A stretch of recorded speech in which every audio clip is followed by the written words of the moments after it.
Die Solidariteit Regsnetwerk gee graag terugvoer op die verwikkelinge binne die omstrede swart ekonomiese bemagtigingssektorkodes binne die regsprofessie. Bietjie agtergrond oor die sektorkodes vir regsfirmas.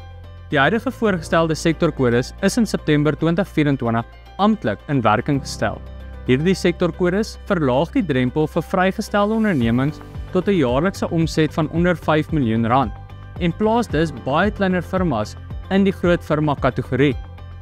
Die kode bestaan uit 4 elemente, naamlik eienaarskap, bestuursbeheer, vaardigheidsontwikkeling, 'n gekombineerde voorkeurverkryging en ondernemingsontwikkeling.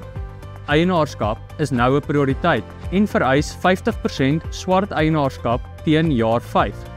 Vaardigheidsontwikkeling vereis nou byna dubbel besteding, hoofsaaklik op regsopleiding. Voorkeurverkryging van advokate en verteenwoordiging sal 'n baie groot rol speel in die nuwe kodes en maak dus duidelik inbraak op vryheid van keuse van verteenwoordiging. Waar staan Solidariteit Regsnetwerk met hierdie saak?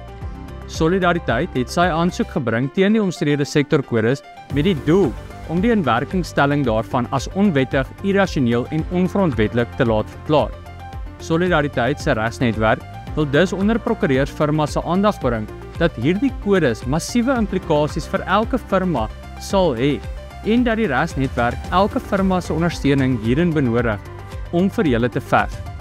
Ons hofsaak teen die sektorkodes is geplaas om aangehoor te word in die Hooggeregshof in Pretoria vir Mei 2026. Ondersteun die regsnetwerk in die aansoek deur deel te word van ons regsnetwerk.